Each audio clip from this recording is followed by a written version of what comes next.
আসছে কোরবানি ঈদকে সামনে রেখে ঘরদোর পরিষ্কারের পাশাপাশি সবচেয়ে গুরুত্বপূর্ণ হয়ে ওঠে বাসায় থাকা ফ্রিজগুলোকে পরিষ্কার করা। আর সেই সাথে সংসারের অন্যান্য কাজকর্ম তো আছেই, সেগুলো থেকে তো ছুটি পাওয়ার কোনো উপায় নেই। তো আজকে আমি আমার বাসায় থাকা ফ্রিজটা পরিষ্কার করে নিয়েছি, সেই সাথে সন্ধ্যার নাস্তা আর রাতের খাবার দাবারও রেডি করে নিয়েছি। সব কিছু নিয়েই সাজিয়েছি আজকের ব্লগ। আসসালামু আলাইকুম viewers, welcome to my channel জাহাজ ব্লগস পিটি। চলে এলাম নতুন আরেকটা ব্লগ নিয়ে। আজকে সকাল থেকেই অঝোরে বৃষ্টি হয়ে যাচ্ছে, মাঝে মাঝে যদিও একটু বিরতি নিচ্ছে, অল্প বিরতি নিয়ে আবার শুরু হয়ে যাচ্ছে ঝুম বৃষ্টি। আর এরকম বৃষ্টিমুখর দিনে কিন্তু অলসতায় এসে ভর করে, কোনো কাজ করতে একদমই ইচ্ছে করে না, ইচ্ছে করছে কাঁথা মুড়ি দিয়ে শুয়ে থাকি। তবে অলসতা ভর করলে তো চলবে না, সংসারে অনেক কাজ রয়েছে। কয়েকদিন পরেই কোরবানি ঈদ, আর কোরবানি ঈদের আগে ঘর বাড়ি ফার্নিচার কাপড় চোপড় অনেক ধোয়ার কাজ আছে। আর তার মধ্যে সবচেয়ে গুরুত্বপূর্ণ কাজ হচ্ছে বাসার ফ্রিজগুলোকে পরিষ্কার করে নেওয়া। কারণ কোরবানি ঈদে কিন্তু বাসায় থাকা ফ্রিজগুলি সবচেয়ে দরকারি হোম অ্যাপ্লায়েন্সে পরিণত হয়। তো আমার বাসায় আলহামদুলিল্লাহ দুটো ফ্রিজ আছে, একটা রেফ্রিজারেটর আর সেই সাথে একটা চেস্ট ফ্রিজার। তো আজকে আমি ঠিক করেছি বাসায় থাকা যে রেফ্রিজারেটর আছে সেটা আগে পরিষ্কার করে নেব। কারণ চেস্ট ফ্রিজারটার মধ্যে কিছু মাছ মাংস আছে, তো রেফ্রিজারেটরটা আগে পরিষ্কার করে নিলে পরবর্তীতে চেস্ট ফ্রিজে থাকা মাছ মাংসগুলো রেফ্রিজারেটরে ট্রান্সফার করে চেস্ট ফ্রিজারটাও পরিষ্কার করে নেওয়া যাবে। আর রেফ্রিজারেটরের মধ্যে নরমালি আমি বেশিরভাগ ক্ষেত্রেই হচ্ছে ফ্রোজেন করা যে খাবার-দাবার আছে সেগুলোকেই রাখা হয়, যার ফলে ডিপ পোরশনে বেশ ভালোই বরফ জমে। তো সকালবেলা অবশ্য সব খাবার-দাবার সবকিছু বের করে ফ্রিজের সুইচটা অফ করে রেখেছিলাম। আর ডিপ পোরশনে থাকা বরফও অলরেডি গলতে শুরু করেছে। শুধুমাত্র ১ প্যাকেট টমেটো আর ১ প্যাকেট ফ্রোজেন কাঁচামরিচ রেখেছিলাম, সেগুলোকেও বের করে নিয়েছি। আর ডিপ পোরশনে যে বরফ ছিল সেগুলোকেও ফেলে দিয়েছি। দরজার পাশে যে ট্রেগুলো থাকে সেগুলোকে কিন্তু খুলে নিয়েছি। তো প্রথমে আমি দরজাগুলো খুব ভালো করে পরিষ্কার করে নিচ্ছি, কারণ এই অংশগুলো সবচেয়ে বেশি আসলে ব্যবহৃত হয়। কারণ বিশেষ করে নিচের দিকের ট্রেগুলোতে ডিম, পানি, বিভিন্ন ধরনের সস আর অন্যান্য খাবার-দাবারগুলো রাখা হয়। ফলে অংশটাতে কিন্তু প্রচুর পরিমাণে ময়লা হয়। তা আমি প্রথমে দরজার পাশগুলো খুব ভালো করে পরিষ্কার করে নিচ্ছি। তারপর ফ্রিজের ভেতরের অংশগুলো পরিষ্কার করে নেব।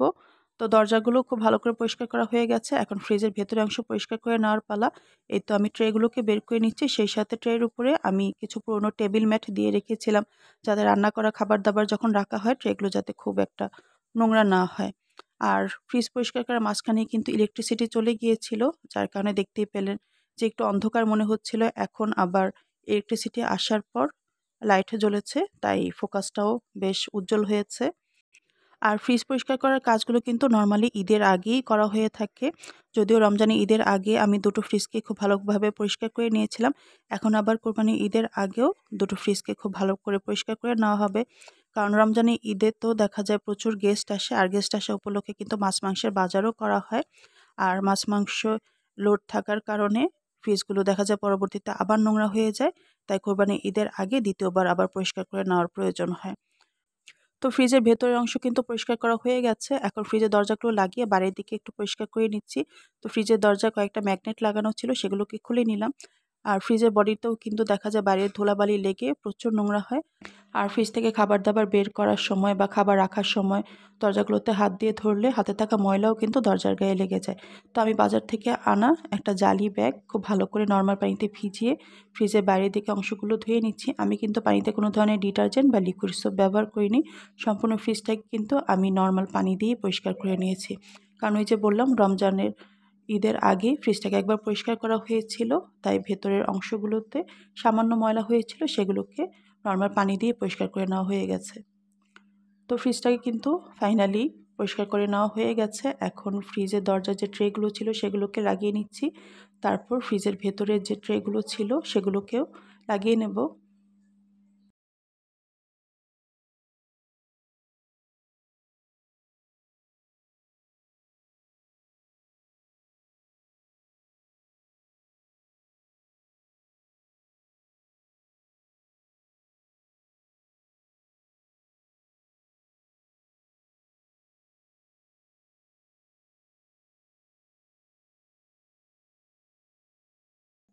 এই তো ফ্রিজ পরিষ্কার করার পর্ব কিন্তু শেষ। ফ্রিজের ভেতরে সব ট্রেও ফিট করা হয়ে গেছে। এখন ফ্রিজের সুইচ অন করে দেওয়ার পালা। তবে এখনই কিন্তু ফ্রিজের ভেতরে খাবার-দাবার রাখবো না।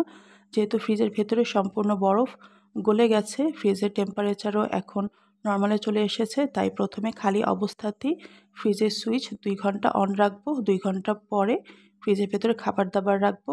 তো ফ্রিজটাকে খালি অবস্থায় অন করার জন্য থার্মোস্ট্যাট লেভেলে 7 এ রেখে আমি ফ্রিজটাকে অন করে দিলাম। ২ ঘন্টা পর থার্মোস্ট্যাট ৪ আর ৫ এর মাঝখানে রেখে তারপর খাবার-দাবার ফ্রিজে রাখবো। তো ফ্রিজের সুইচ অন করে আমি রান্নাঘরের ফ্লোরটাকেও ভালো করে মপ করে নিচ্ছি। কারণ ফ্রিজে বরফ পরিষ্কার করার সময় বরফ গলা পানি ফ্লোরে পড়েছে। যার কারণে রান্নাঘরের ফ্লোরটাকেও একটু নোংরা মনে হচ্ছিল। তাই সম্পূর্ণ ফ্রিজ পরিষ্কার করার পর রান্নাঘরের ফ্লোরটাকে ভালো করে মপ করে ক্লিন করে নিলাম। তো আমি ফ্রিজ পরিষ্কার করার কাজ শুরু করেছিলাম প্রায় দুপুরবেলা। অর্ধেক ফ্রিজ পরিষ্কার করে দুপুরে খাওয়া-দাওয়া শেষে একটু রেস্ট নিয়ে আবার বিকেলের দিকে ফ্রিজের বাকি অংশগুলো পরিষ্কার করে নিয়েছি। যার কারণে সম্পূর্ণ ফ্রিজ পরিষ্কার করতে, করতে কিন্তু প্রায় সন্ধ্যা হয়ে গেছে। আর ফ্রিজ পরিষ্কার করাই তো সংসারের একমাত্র কাজ না, এছাড়াও তো সংসারের অন্যান্য কাজকর্ম আছে।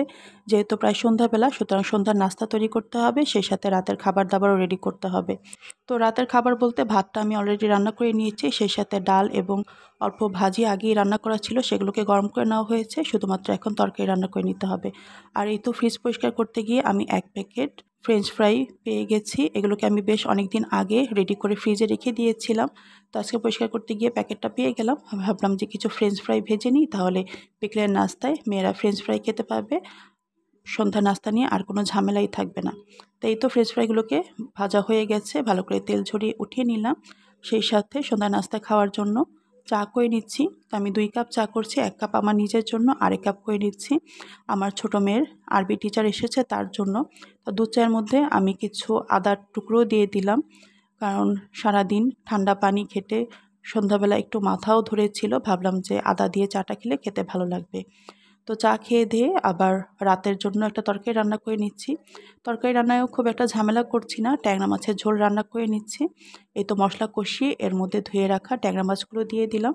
ট্যাংরা মাছগুলো দিয়ে ২-৩ মিনিট কষিয়ে নেব, তারপর ঝোলের জন্য বেশি করে পানি দিয়ে দিচ্ছি।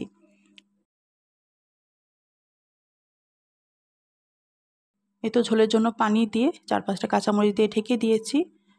আর ১০ মিনিট পর ট্যাংরা মাছের ঝোল তরকারিটাও কিন্তু রান্না হয়ে গেছে।